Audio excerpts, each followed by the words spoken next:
Chapter number 2 संबंध एवं फलन, रिलेशन एवं फंक्शंस, क्लास 11।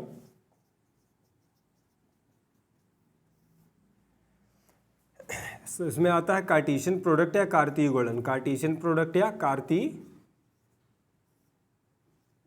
गुणन, ठीक है। कार्टेशियन प्रोडक्ट या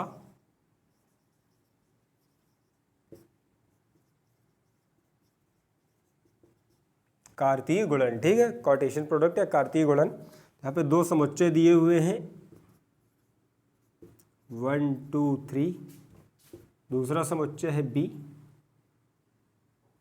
4 5 6, ठीक है। यहाँ पे कार्टेशियन प्रोडक्ट में जैसे A समुच्चय, दो समुच्चय दिए हुए हैं A और B। A के मेंबर है 1 2 3 और B के मेंबर है 4 5 6। तो यहाँ पर A क्रॉस B या A या B का, A और B का कार्टेशियन प्रोडक्ट, A और B का कार्टेशियन प्रोडक्ट कैसे बनेगा? A और B का कार्टेशियन प्रोडक्ट कैसे बनेगा? देखो ये समुच्चय A के अवयवों की संख्या 1 2 3 और ये समुच्चय B के अवयव 4 5 और 6। समुच्चय A के अवयव, समुच्चय B के अवयव। तो इनका कार्टेशियन प्रोडक्ट कैसे बनता है? A का पहले 4 के साथ, फिर A का 5 के साथ, फिर A का 6 के साथ, ठीक। सेम चीज़ 2 के साथ, 2 के साथ भी रिपीट होगी। 2 का 4 के साथ, 5 के साथ, देन 6 के बाद 6 के साथ। 3 का भी ऐसे ही होगा, सबसे पहले 4 के साथ, फिर 5 के साथ, फिर 6 के साथ। यहाँ पे थोड़ा सा लिख के दिखाता हूँ। 1 4, देखो 1 का 4 के साथ, फिर 1 का 5 के साथ, 1 का 4 के साथ, फिर 1 का 5 के साथ, फिर 1 का 6 के साथ। सेम वैसे ही 1 4 1 5 1 6, ठीक है। ये कार्टेशियन प्रोडक्ट कहलाते हैं और ये क्या कहलाते हैं? क्रमित युग्म। क्रमित युग्म कहलाते हैं। क्या कहलाते हैं? क्रमित युग्म कहलाते हैं। इसमें क्या होता है? क्रमित युग्म क्यों कहलाते हैं? क्योंकि इसमें सब में देखो आप, पहला वाला जो मेंबर है, पहला मेंबर है वो किसका रहेगा? A का रहेगा, ठीक है। A क्रॉस B पहला मेंबर A का रहेगा और दूसरा मेंबर B का होगा। पहला मेंबर A का है, 1 देखो A का है, 4 देखिए आप किसका है? 4 B का है। इसलिए क्या कहलाते हैं? क्रमित युग्म कहलाते हैं, क्योंकि इसमें पहला मेंबर जिस भी सीक्वेंस में मल्टीप्लिकेशन या कार्टेशियन प्रोडक्ट लिखा हुआ रहता है, A क्रॉस B या B क्रॉस A, तो पहला मेंबर पहले वाले का, दूसरा मेंबर दूसरे वाले का, पहला मेंबर पहले वाले का, दूसरा मेंबर दूसरे वाले का। जैसे आप 2 का देखोगे तो 2 का सबसे पहले 4 के साथ, ठीक, 2 का 5 के साथ, लास्ट में आएगा 2 का 6 के साथ। तो देखो ये किसका मेंबर है? A का, ये B का, ये A का, ये B का, ये A का और ये। तो पूरा यही ऑर्डर फॉलो होगा पूरे प्रोडक्ट में, पूरे कार्टेशियन प्रोडक्ट में सेम ऑर्डर फॉलो होगा, ये यही क्रम व्यवस्था फॉलो होगी, ठीक है। और ये क्या कहलाते हैं? क्रमित युग्म कहलाते हैं। इसके अंदर जो मिलते हैं क्या कहलाते हैं? क्रमित युग्म। क्रमित युग्म कहलाते हैं, ठीक है। ये आपका कार्टेशियन प्रोडक्ट हो गया। कार्टेशियन प्रोडक्ट हो गया, बहुत ही इजी है। जितने भी मेंबर है A पहले मेंबर का, और जिस भी तरीके से अगर ये A इंटू, जैसे यहाँ पे अगर ये B इंटू A लिखा होता, ठीक है, जैसे यहाँ पे फिलहाल तो A इंटू B लिखा है, तो A के पहले मेंबर का B के पहले मेंबर से, फिर A के पहले मेंबर का B के दूसरे मेंबर से, A के पहले मेंबर का B के तीसरे मेंबर से। देखो 1 4 1 5 1 6, फिर 2 का 4 के साथ 2 4, फिर 2 का 5 के साथ 2 5, फिर 2 का लास्ट वाले के साथ 2 6, ठीक है। और ऐसा 3 के भी ऐसे ही बन जाएंगे, 3 4 3 5, लास्ट वाला 3 6, ठीक है। क्या कहलाएंगे? क्रमित युग्मों का समुच्चय। A और B का कार्टेशियन प्रोडक्ट क्या कहलाएगा? क्रमित युग्मों का, A और B का कार्टेशियन प्रोडक्ट क्रमित युग्मों का समुच्चय कहलाता है। परिभाषा लिखने की जरूरत नहीं है, सिर्फ एक्सप्लेन कर रहा हूं क्योंकि आगे आपको पकड़ में आ जाए, ठीक है।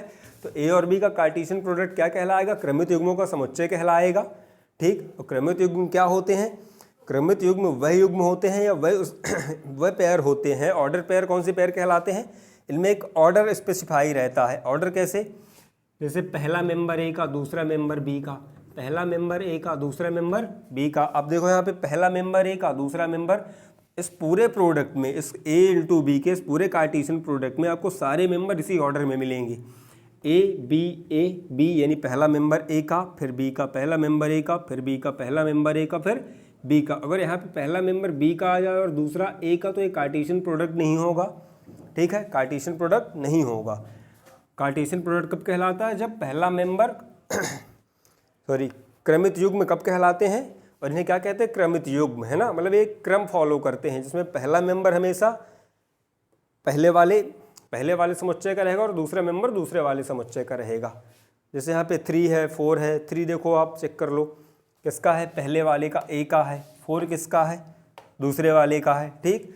और इन्हें ही क्या कहते हैं? क्रमित युग्म कहते हैं। अब क्रमित युग्म कहते हैं, ठीक। तो ये तो हो गया बेसिकली कार्टेशियन प्रोडक्ट, ठीक।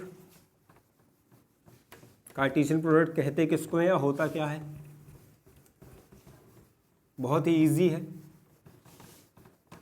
अब आते हैं सीधे एक्सरसाइज पर।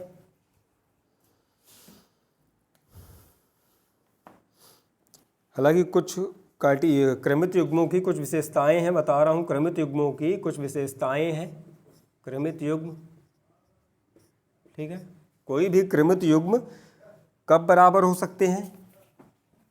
क्रमित युग्म ए बी और सी डी, दो क्रमित युग्म दिए हैं ए बी और सी डी। तो ए बी और सी डी में कब बराबर होंगे? जब इसका पहला मेंबर या पहला मेंबर दूसरे क्रमित युग्म के पहले क्रमित युग्म का पहला मेंबर पहले क्रमित युग्म का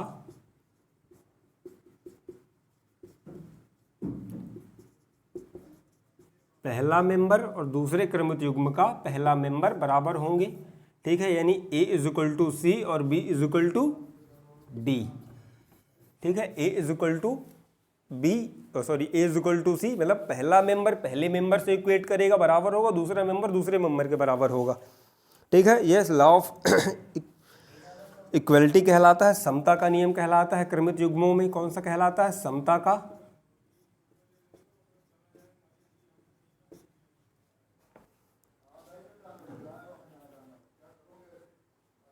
ठीक है, समता का नियम कहलाता है।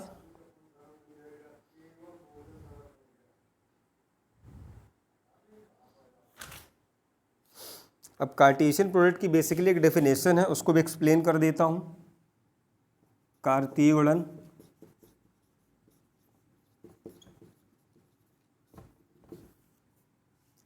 यहां पे लिखा हुआ है A इंटू बी, एक क्रमित युग्म में ए बी बनेगा जहां ए किससे बिलोंग होगा और बी किससे बिलोंग होगा। देखो जो मैंने अभी आपको समझाया है कि कार्तीय गुणन इन्होंने सारणीबद्ध रूप में लिख रखा है। किस रूप? सारणीबद्ध रूप में। किसमें लिख रखा है? ये सारणीबद्ध रूप में लिख रखा है, ठीक है। सारणीबद्ध रूप में लिख रखा है। इन्होंने क्या लिख रखा है कि A इंटू बी का कार्टेशियन प्रोडक्ट क्या होगा? ए बी होगा। एक क्रमित युग्म ए बी होगा, क्या होगा? क्रमित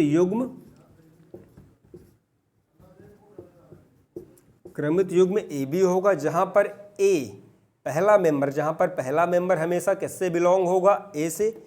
मैंने इसके पहले जो बता रहा था, पहला मेंबर हमेशा किससे बिलोंग करेगा? ए से बिलोंग करेगा। ये देखो यहाँ पे लिखा है A बिलोंग्स टू ए, यानी पहला मेंबर ए से बिलोंग करेगा और बी यानी दूसरा वाला मेंबर बी से बिलोंग करेगा, और ये इसी फॉर्म में चलेंगे, इसीलिए इनको क्रमित युग्म कहा जाता है, ठीक है। अब आते सीधे एक्सरसाइज पे।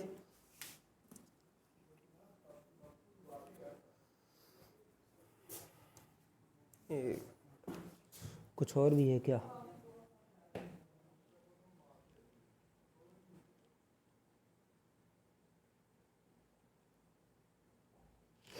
अच्छा, एक दो चीज़ें और हैं जैसे यहाँ पे लिखा हुआ है, ये तो पता चल गया आपको कि पहले मेंबर से इक्वेट करोगे, पहला वाला समता का नियम, ठीक है। ये कार्टेशियन प्रोडक्ट है, कार्तीय गुणन की परिभाषा। अब आता है दो क्रमित युग्म बराबर होते हैं, तो हो गया पहला। सेकेंड वाला आता है कि यदि थर्ड वाला है, सेकेंड वाला कि A फाई हो और B फाई हो, तो इनका कार्टेशियन प्रोडक्ट क्या आएगा भैया? फाई ही आएगा। A फाई हो और B फाई हो तो इनका कार्टेशियन प्रोडक्ट फाई आएगा। क्यों? क्योंकि कोई भी क्रमित युग्म बनेगा ही नहीं वहाँ पर। क्रमित युग्म के लिए हमें कम से कम 2 मेंबर चाहिए, हमें कम से कम 2 मेंबर चाहिए। यहाँ तो एक भी मेंबर, क्योंकि फाई के अंदर कोई भी मेंबर मौजूद नहीं होता, तो यहाँ पे कोई भी मेंबर बनेगा ही नहीं। ठीक है, अगर कह दे कि ए इज सब एक समुच्चय 1 2 3 और बी फाई है, तो ए इंटू बी क्या बनेगा, यहाँ पे भी नहीं बनेगा, बनेगा ही नहीं, या फाई ही बनेगा, सॉरी फाई बनेगा। क्यों? क्योंकि क्रमित युग्म बनेगा ही नहीं। आप वन का फाई के साथ, क्योंकि फाई में क्या होता है, ये कोई अवयव ही नहीं होता है। ठीक है, अरिक्त समुच्चय में कोई अवयव ही नहीं होता, तो आप किसके साथ क्रमित युग्म बनाओगे? जब तक क्रमित युग्म बनेगा नहीं, क्योंकि देखो यहाँ पे कार्तीय गुणन की परिभाषा में सीधे सीधे लिख रहा है कि ए और बी का क्रॉस कार्टेशियन प्रोडक्ट या कार्तीय गुणन क्या कहलाता है? यहाँ पर 2 मेंबर होंगे, पहला मेंबर ए से बिलोंग होगा ये, और दूसरा मेंबर बी से बिलोंग होगा। यहाँ पर ना तो पहला मेंबर तो मौजूद है, लेकिन दूसरा मेंबर मौजूद ही नहीं है, तो पॉसिबल ही नहीं है। ठीक है, और अगर कह दे कि ए और बी अरिक्त समुच्चय हैं, मतलब इनमें कुछ तो नंबर्स हैं, या अपरिमित समुच्चय हैं। ए और बी 2 अपरिमित समुच्चय हैं। कह रहा है कि ए और बी क्या हैं? 2 अपरिमित समुच्चय हैं।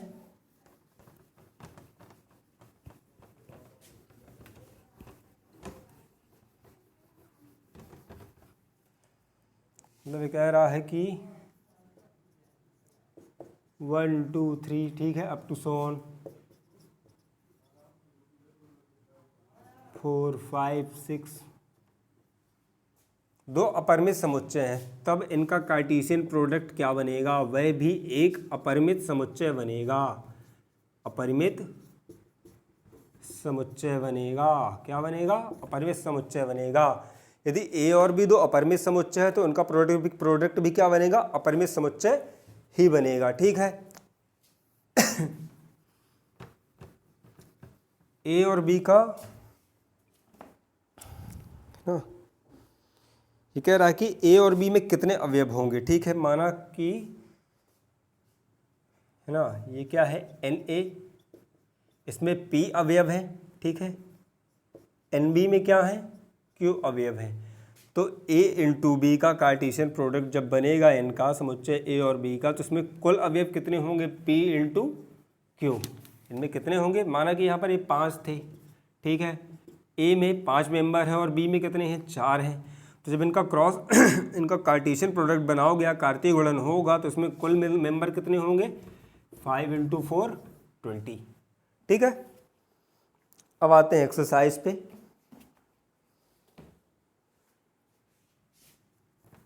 इससे ज़्यादा कुछ भी इससे ज़्यादा डीप में जाने की ज़रूरत नहीं है, क्योंकि इसका बहुत ज़्यादा यूज़ नहीं होता है। आपको बेसिक जानकारी होनी चाहिए बस। एक्सरसाइज सेकेंड ए, पहला क्वेश्चन है, क्वेश्चन नंबर फर्स्ट है, माना क्वेश्चन नंबर फर्स्ट है, माना क्या कह रहा है कि y-2 और 2x + 1 is equal to x - 1 y + 2। कह रहा है कि x और y ज्ञात कीजिए, x और y ज्ञात कीजिए। ठीक है, तो क्रमित युग्मों के नियम से बहुत इजी है ना। समता का नियम था क्रमित युग्म में, आपको पहले ही बताया मैंने। समता के नियम से, क्रमित युग्मों में समता के नियम से, ठीक है, कोई भी A B is equal to C D कब हो सकते हैं? कोई भी 2 क्रमित युग्म बराबर कब हो सकते हैं? जब इनका पहला मेंबर, पहले वाले क्रमित युग्म का पहला मेंबर दूसरे वाले क्रमित युग्म के पहले मेंबर के बराबर हो, और पहले क्रमित युग्म का दूसरा मेंबर यानी बी दूसरे क्रमित युग्म के दूसरे मेंबर के बराबर हो। ये समता का नियम है। ठीक है, समता का नियम है क्रमित युग्म के समता का नियम है। ठीक, क्रमित युग्म के समता के नियम से साइड में आप लिख दोगे, ठीक, कि ए बी और सी डी 2 क्रमित युग्म कब बराबर हो सकते हैं? जब इनका पहला मेंबर पहले वाले क्रमित युग्म का पहला मेंबर दूसरे वाले क्रमित युग्म के पहले मेंबर के बराबर हो। ठीक, तो y-2 is equal to x - 1। ठीक है, y-2 is equal to x - 1, और दूसरा आएगा 2x + 1 = y + 2, यानी ये पहला मेंबर पहले मेंबर के बराबर होगा और ये दूसरा मेंबर दूसरे मेंबर के बराबर, दूसरा मेंबर किसके बराबर होगा? दूसरे मेंबर के बराबर होगा। ठीक है, पहला मेंबर पहले मेंबर के बराबर है, दूसरा मेंबर दूसरे मेंबर के बराबर है। ठीक है, इनको जब आप आगे सॉल्व करोगे तो दो वैल्यूज मिल जाएंगी, x की वैल्यू 2 और y की वैल्यू, x की वैल्यू 2 आएगी और y की वैल्यू कितनी आएगी? 3 आएगी। तो यहाँ से आपको वैल्यूज मिल जाएंगी, x की वैल्यू 2 एंड y की वैल्यू, इन इक्वेशंस को सॉल्व करने पर। ठीक है, तो बहुत ही ईजी है, आपको बेसिक नियम बेसिक जानकारी होनी चाहिए बस।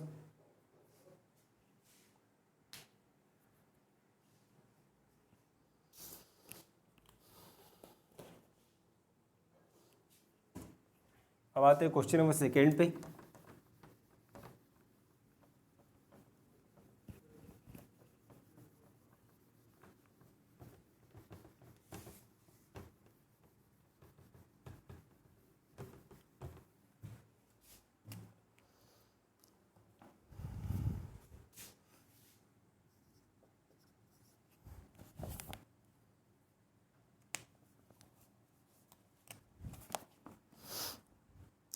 ये यहाँ पे दो समुच्चय दिए, हाँ दो समुच्चय दिए हुए हैं।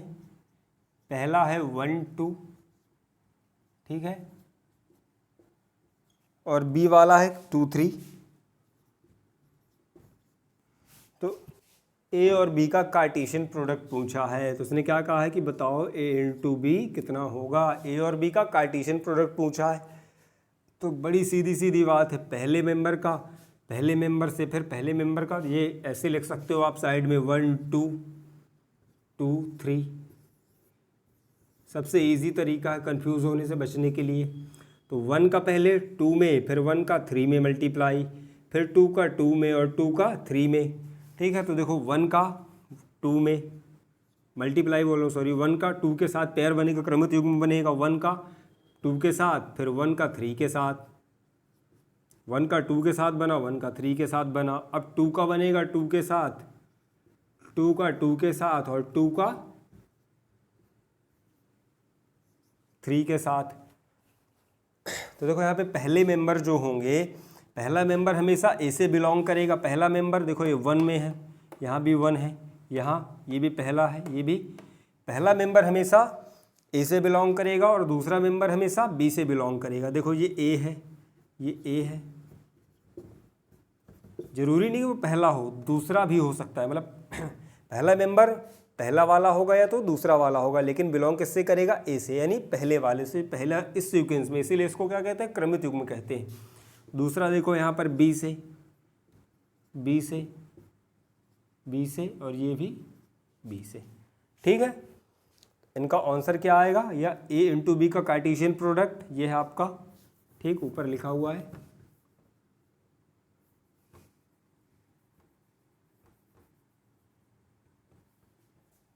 यही आपका आंसर होगा। अब आते क्वेश्चन नंबर 3 पे।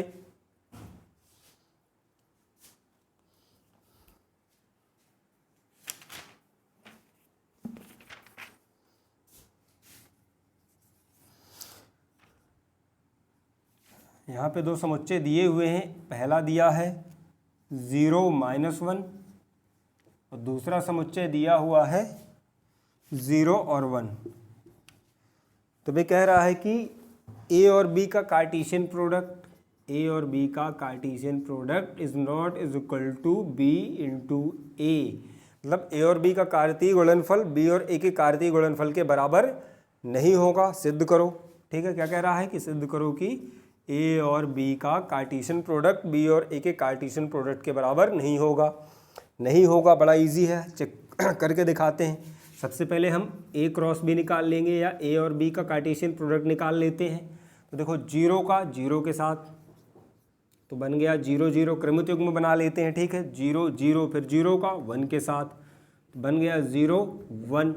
ठीक, अब -1 का 0 के साथ, -1 का 0 के साथ और -1 का 1 के साथ। ठीक, अब जब आप b इंटू ए लिखोगे, b इंटू ए लिखोगे तो b के मेंबर 0 1, a के मेंबर 0 -1, ठीक है, ठीक है, 0। अब b इंटू ए, तो b वाला a इंटू बी में क्या था, a वाला मेंबर पहले आएगा, b वाला बाद में। अब b इंटू ए में क्या होगा, b वाला पहले आएगा, तो हम यहाँ से चूज करना शुरू करेंगे।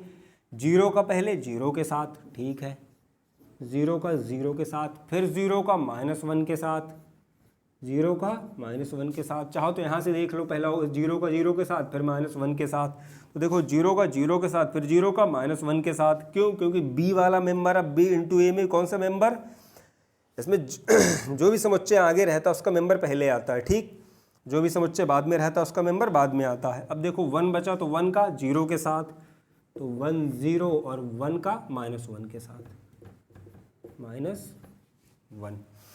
अब देखो इसमें क्या, पहला मेंबर ठीक है 1, दूसरा ही नहीं मैच कर रहा है, तो बराबर हो ही नहीं सकते, क्योंकि आप इनको मिला के देख लो, चारों तो नहीं, फिर भी मतलब मैक्सिमम अलग आएंगे, क्योंकि a इंटू बी में क्या होगा, पहला मेंबर a का होगा, दूसरा मेंबर b का होगा। a इंटू बी में क्या होगा, पहला मेंबर a का होगा, दूसरा मेंबर b का होगा। और b इंटू ए में क्या होगा, पहला मेंबर b का होगा, दूसरा मेंबर a का होगा। पलट जाएगा। देखो पहला वाला तो ठीक ठाक दिख रहा है, लेकिन दूसरा वाला ये बराबर नहीं दिख रहा है, तो कभी भी बराबर हो ही नहीं सकते। तो यहाँ पे आप लिख दोगे सीधे सीधे a into B is not is equal to b into A, सिद्ध होता है। सीधी सीधी बात। आपको सीधे इनके क्रॉस मल्टीप्लिकेशन लिख देने हैं, या इनका कार्टेशियन प्रोडक्ट लिख देना, और लिख देना है बाद में कि इनका कार्तीय गुणन बराबर नहीं होगा। ठीक है, अब आते हैं क्वेश्चन नंबर 4 पे। क्योंकि देखो यहाँ पे दो चीज़ें, मैं एक चीज़ और एक बार एक्सप्लेन कर देता हूँ। यहाँ पे क्या था, ये पहला a था, दूसरा b था, ये a था, ये b था, ये a था, ये b था, ये a था, ये b था। अब देखो यहाँ पे पलट जाता है, यहाँ पे क्या होता है, b पहले है, b का मेंबर पहले है। अब यहाँ पे क्या है एक्चुअली गड़बड़ थोड़ा सा, कि ये नंबर 0 0 सेम दे रखे हैं। इस पे ज़्यादा अच्छा, मैं एक अच्छा एग्जाम्पल आपको करके दिखाता हूँ, अब वो ज़्यादा अच्छा क्लियर हो जाएगा। क्या नंबर अलग अलग रहेंगे तो थोड़ा ज़्यादा अच्छे क्लियर होता है, ठीक।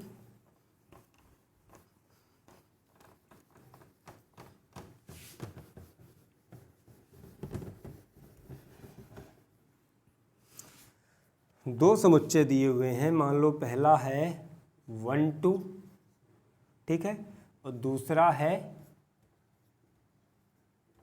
3 4। तो अब ये कह रहा है कि a और b का कार्टेशियन प्रोडक्ट, ठीक है, 1 का 3 के साथ, ठीक, 1 का 4 के साथ पेयर बना, 2 का 3 के साथ पेयर बना, और 2 का 4 के साथ पेयर बना, ठीक है, ऐसा।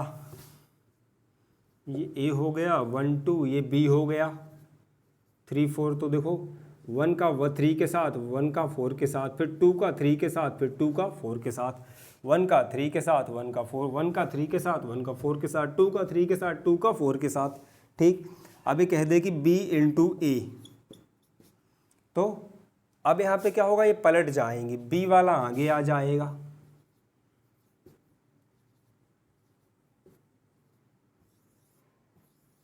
ठीक। आई बात समझ में। अब क्या होगा, सीक्वेंस बदल जाता है इसमें ऑर्डर का। यहाँ पे क्या था, a का मेंबर पहले था, देखो a का मेंबर 1 1 और 2 आपको आगे दिखेंगे। ये देखो यहाँ पे 1 1, यहाँ पे 2 2, और b के मेंबर a इंटू बी में हमेशा पीछे दिखेंगे। ये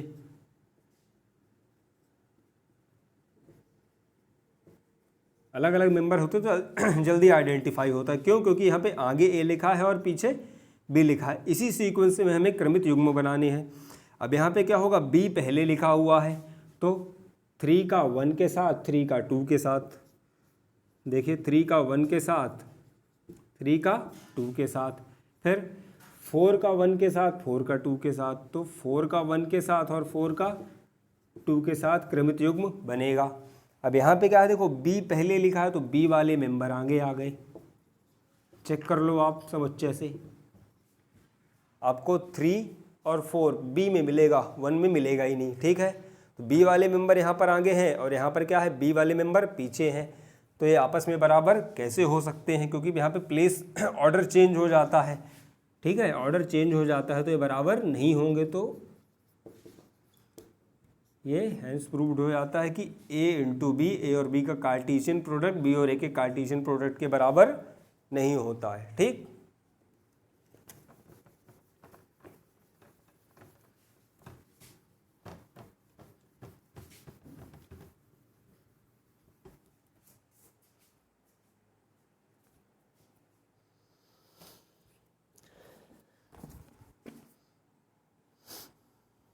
तो क्वेश्चन नंबर 4 पे।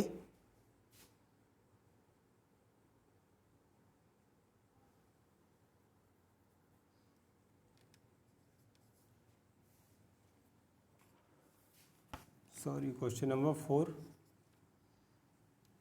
इसने यहाँ पे दे रखा है कि समुच्चय ए है 1 2 3, ए के मेंबर क्या है 1 2 3 और बी के क्या है 5 और 7। तो कह रहा है कि ए इंटू बी ज्ञात कीजिए या ए और बी का कार्टेशियन प्रोडक्ट ज्ञात कीजिए। तो बहुत इजी है, 1 2 3 5 और 7, ये ए के हो गए, ये बी के हो गए, ठीक है। तो देखो 1 का पहले 5 के साथ, फिर 1 का 7 के साथ पेयर बनेगा, तो बना लेते हैं। ए इंटू बी में 1 का 5 के साथ, फिर 1 का 7 के साथ। अब दूसरा सेकेंड वाले पे आए 2 का 5 के साथ, 2 का 7 के साथ, तो फिर बना लेते हैं 2 का 5 के साथ, 2 का 7 के साथ। अब लास्ट वाला बचा 3 का 5 के साथ, 3 का 7 के साथ, ठीक है। तो यहाँ पे बना लेते हैं 3 का 5 के साथ और 3 का 7 के साथ। यही है आंसर, बहुत ही छोटा ए और बी का कार्टेशियन प्रोडक्ट, ठीक, ए और बी का कार्टेशियन प्रोडक्ट।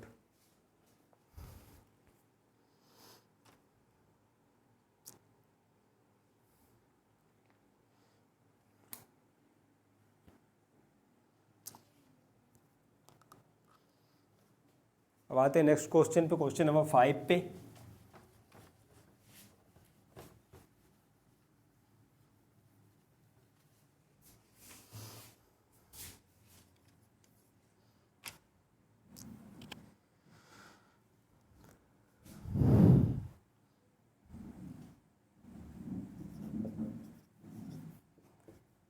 ए के मेंबर है 1 2 3,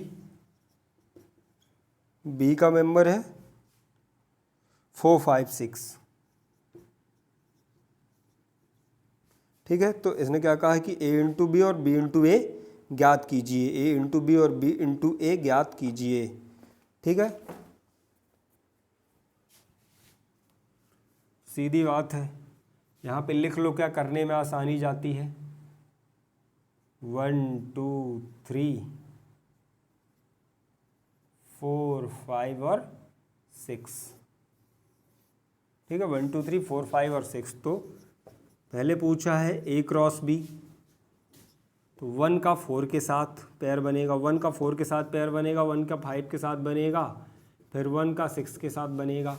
अब आते सेकेंड वाले पे, तो 2 का 4 के साथ, 2 का 5 के साथ, 2 का 6 के साथ, तो 2 का 4 के साथ, 2 का 5 के साथ, 2 का 6 के साथ। देखो 2 का 4 के साथ, 5 के साथ, 6 के साथ, फिर 3 का भी सेम है, 4 के साथ, 5 के साथ और 6 के साथ। तो 3 का भी 4 के साथ, 3 का 5 के साथ और 3 का 6 के साथ, ठीक। ए इंटू बी या ए और बी का कार्टेशियन प्रोडक्ट बन गया। अब ये पूछ रहा है बी इंटू ए का, बी वाले को आगे ले लो, ए वाले को पीछे लिख दो, बहुत इजी है। 4 5 6 1 2 3, ठीक है। तो 4 का पहले 1 2 3 तीनों के साथ बनेगा, क्योंकि बी वाला मेंबर आगे आ गया, तो 4 का 1 के साथ, 4 का 2 के साथ, 4 का 3 के साथ, ठीक है। फिर 5 का 1 के साथ, 5 का 2 के साथ, 5 का 3 के साथ। लास्ट वाला आता है 6 का 1 के साथ, 2 के साथ, 3 के साथ, 6 का 1 के साथ, 6 का 2 के साथ और 6 का लास्ट में आएगा 3 के साथ, ठीक है। अब देखो यहाँ पे क्या है, बराबर है, नहीं बराबर हो ही नहीं सकते। हालांकि इन्होंने पूछा सिर्फ a इंटू बी, ए और बी का क्रॉस कार्टेशियन प्रोडक्ट और बी और ए का कार्टेशियन प्रोडक्ट है। लेकिन अगर ये पूछ लेता कि क्या a cross B is equal to B cross A, possible ही नहीं है। क्यों? क्योंकि ऑर्डर बदल जाता है। यहाँ पे देखो, यहाँ पे पहला मेंबर हमेशा ए का है, कहीं भी चेक कर लो उठा के, क्योंकि दोनों में अलग अलग एलिमेंट है। पहला मेंबर पूरे ए इंटू बी में आपको किसका मिलेगा, ए और बी के कार्टेशियन प्रोडक्ट में आपको पहला मेंबर किसका मिलेगा, ए का, जो पहले है। और यहाँ पे पहला मेंबर किसका मिलेगा, बी का। आप चेक कर सकते हैं इजीली। तो ये कभी भी बराबर हो ही नहीं सकते।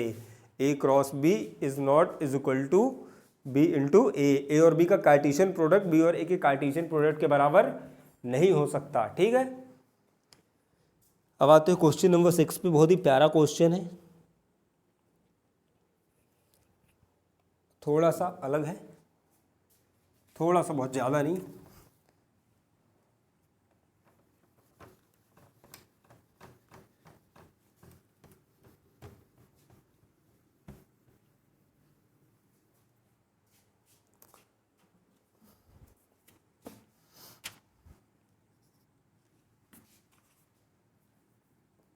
सिक्स सेम है। 7वें पे आते हो, क्वेश्चन नंबर 7 पे। यहाँ पे दिया हुआ है कि एक समुच्चय है 1 2 1 2 3, ठीक है, और यहाँ पे बी भी दिया है 2 3 4। एक और समुच्चय दिया है इन्होंने 3C 3 4 5 6, ठीक है। बहुत ही प्यारा क्वेश्चन है। तो भाई क्या कह रहा है कि,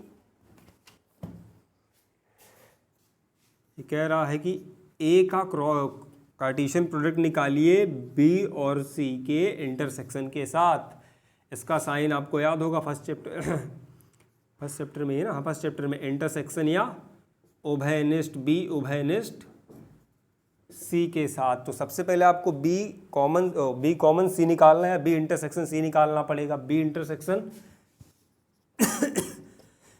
सी निकालना पड़ेगा, तो हम निकाल लेते हैं यहाँ पर बी इंटरसेक्शन सी। क्या आता था, कौन से मेंबर कॉमन है, देखो दो ही मेंबर कॉमन है, 3 और 4 3 और 4। तो बी इंटरसेक्शन सी नया समुच्चय बन जाएगा। क्या आएंगे उसमें, कौन कौन से मेंबर आएंगे उसमें, 3 और 4। इंटरसेक्शन में कौन से मेंबर आते थे, जो कॉमन होते थे। यूनियन में कौन से आते थे, सारे आ जाते थे, ठीक है। यूनियन में सारे आ जाते थे, बस 2 बार रिपीट नहीं करते थे, कोई भी मेंबर एक ही बार लिखते थे। इंटरसेक्शन में क्या होता है, एक ही बार कोई भी मेंबर इंटरसेक्शन में कॉमन मेंबर आते हैं, कॉमन मेंबर, ठीक है। कॉमन मेंबर या उभयनिष्ठ, कॉमन या उभयनिष्ठ मेंबर आते हैं इंटरसेक्शन में, ठीक। अब आपने सबसे पहला काम क्या करना था, इसका इंटरसेक्शन निकालना था। हमने इसका इंटरसेक्शन निकाल लिया बी और सी का। अब इसके इंटरसेक्शन के साथ ए का मल्टीप्लाई कर दो, है ना, या ए का कार्टेशियन प्रोडक्ट निकाल देंगे। देखो A B intersection, A cartesian product with B intersection C. तो ए के मेंबर बहुत इजी है, 1 2 3, ये ए के मेंबर हो जाते हैं बच्चों। और बी इंटरसेक्शन सी के मेंबर, बी इंटरसेक्शन सी के मेंबर 3 और 4। तो बहुत ही ईजी है। 1 का, अब कई लोग यहाँ से पलटा, तो वहाँ से नहीं पलटाना है। हमने क्या सीखा, कार्टेशियन प्रोडक्ट में जो भी समुच्चय पहले लिखा है उसके मेंबर पहले आएंगे, जो समुच्चय बाद में लिखे हैं उसके मेंबर बाद में आएंगे। तो यहीं से काउंट करना शुरू कर देना है, 1 का 3 के साथ, 1 का 4 के साथ। तो देखो 1 का 3 के साथ, 1 का 4 के साथ, क्योंकि ए आगे है, ठीक है। फिर अब 2 का भी सेम होगा, 3 के साथ, 2 का 4 के साथ, 2 का 3 के साथ, 2 का 4 के साथ। अब लास्ट वाला 3 तो ऐसे आता है, 3 का 3 के साथ और 3 का 4 के साथ, 3 का 3 के साथ और 3 का 4 के साथ। ये इसका कार्टेशियन प्रोडक्ट बन गया और ये आपका आंसर है, ठीक। ये आपका कार्टेशियन प्रोडक्ट बन गया और ये आपका आंसर है।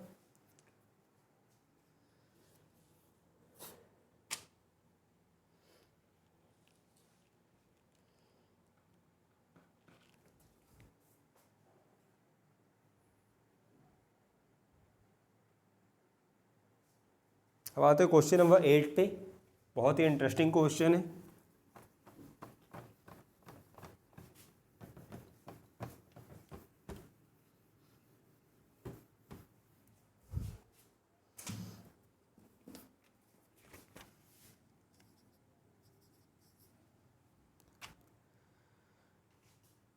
तीन, इसने यहाँ पे भी तीन समुच्चय दे रखे हैं। पहला है 1 2,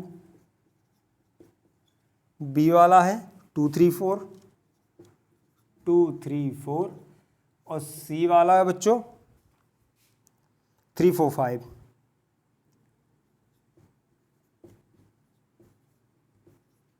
ठीक है। अब इसने पूछा क्या है, इसने कहा है कि B intersection C is equal to A और बी का कार्टेशियन प्रोडक्ट इंटरसेक्शन ए और सी का कार्टेशियन प्रोडक्ट। ठीक है। तो इसमें आपको कई चीज़ें, आपको ए इंटरसेक्शन बी निकालना पड़ेगा, ए इंटरसेक्शन सी निकालना पड़ेगा। ये कह रहा है कि सिद्ध कीजिए, है ना, कि ये बराबर हैं, है ना, ये कह रहा है ना कि सिद्ध कीजिए कि ये बराबर हैं, सत्यापित कीजिए। कह रहा है कि ए का Cartesian product B intersection C के साथ और ए कार्टेशियन प्रोडक्ट बी का और ए का कार्टेशियन प्रोडक्ट या कार्तीय गुणन सी का और इन दोनों का इंटरसेक्शन। ठीक, तो सबसे पहले तो आपको क्या करना होगा, बी इंटरसेक्शन सी निकालना होगा। हम पहले ए वाला साइड इसका आंसर लेके आते हैं। तो बी और सी का cartesian B intersection C, B intersection C क्या निकलेगा बी इंटरसेक्शन सी, देखो बी और सी में कौन से मेंबर कॉमन है, 3 4 3 4, यहाँ पे भी 3 4 ही कॉमन मिल रहे हैं, तो ये आ जाएगा 3 और 4। ठीक है, बी इंटरसेक्शन सी निकल गया, पहला काम सॉल्यूशन के बाद 3 4। अब ए के साथ इसका कार्टेशियन प्रोडक्ट निकाल देंगे बी इंटरसेक्शन सी का। ठीक, ए के मेंबर 1 2, बी के मेंबर उसमें बी इंटरसेक्शन सी के मेंबर 3 और 4। तो 1 का 3 के साथ, 1 का 4 के साथ, 2 का 3 के साथ, 2 का 4 के साथ।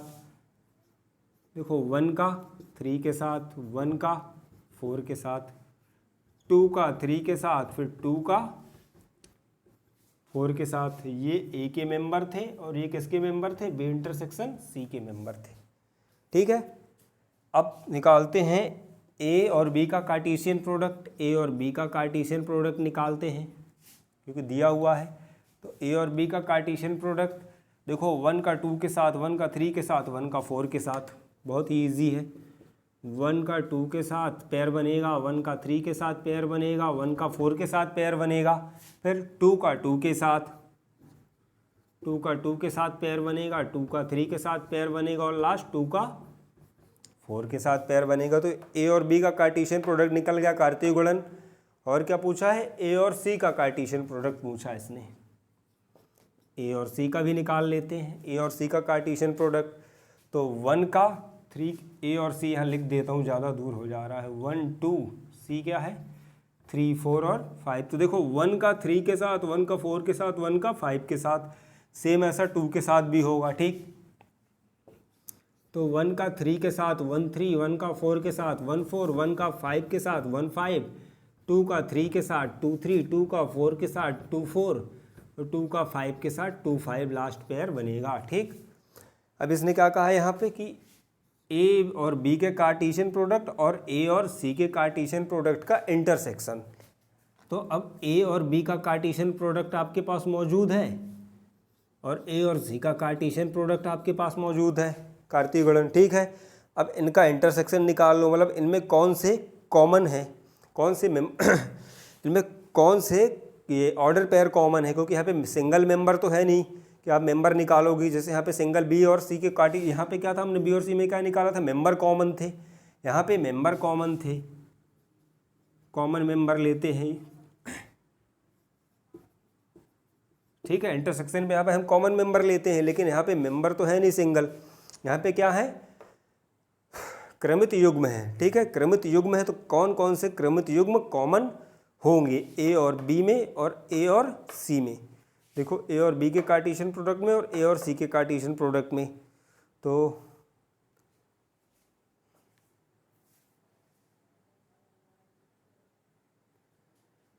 ठीक है, तो यहाँ पे आपको क्या देखना है, यहाँ पे हमको देखना है कि पेयर कौन से कॉमन है। तो देखो 1 2 का पेयर नीचे कहीं है, 1 के साथ 2 का पेयर नीचे कहीं नहीं है।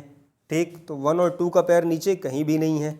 फिर 1 और 3 का, हाँ जी ऊपर भी है और यहाँ भी है, ब्लैक पेन से कर रहा हूँ इसीलिए, ठीक, ऊपर भी है और नीचे भी है 1 और 3 का पेयर। अब हम यहाँ पे क्या कॉमन देखेंगे, हम पेयर देखेंगे, नहीं नॉर्मल हम मेंबर देखते हैं।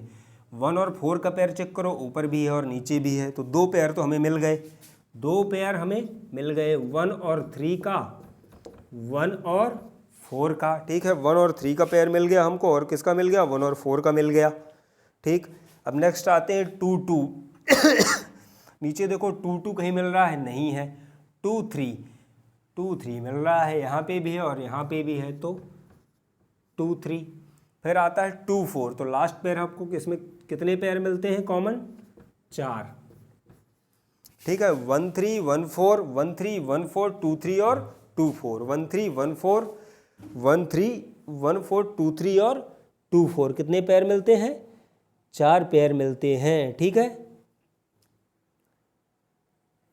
और देखो क्या कहा था इसने कि सिद्ध करो कि ये इक्वल होंगे, मतलब ये वाली लाइन और ये वाली लाइन, ठीक। मतलब ए का कार्टेशियन प्रोडक्ट बी और बी इंटरसेक्शन सी के साथ, ए का Cartesian product B intersection C के साथ, और ए और बी का कार्टेशियन प्रोडक्ट और ए और सी के कार्टेशियन प्रोडक्ट, ए बी और ए सी के कार्टेशियन प्रोडक्ट का इंटरसेक्शन देखो कॉमन है, 1 3 1 3 1 4 1 4 2 3 2 3 2 4 2 4, ये इक्वल है, तो ये हो गया इति सिद्धम या हैंस प्रूव्ड। यहाँ पे आप लिख सकते हो, जगह नहीं है इसलिए यहाँ लिखता हूँ। देखो इनके सारे मेंबर मिला के देख लो, इस वाली लाइन के और इस वाली लाइन के मेंबर बोल रहा हूँ, सारे पेयर्स मिला के देख लो, इनका कार्टेशियन प्रोडक्ट और इनका कार्टेशियन प्रोडक्ट सेम आ रहा है, तो आप कह सकते हो हैंस प्रूव्ड या ऑटोमेटिक सिद्ध हो गए। B union C is equal to A और बी का कार्टेशियन प्रोडक्ट का इंटरसेक्शन किसके साथ, ए और सी के कार्टेशियन प्रोडक्ट के इंटरसेक्शन के साथ, तो ये क्या हो गया, खुद सिद्ध हो जाता है, तो यहाँ पे आप कह सकते हो हैंस प्रूव्ड, ठीक है।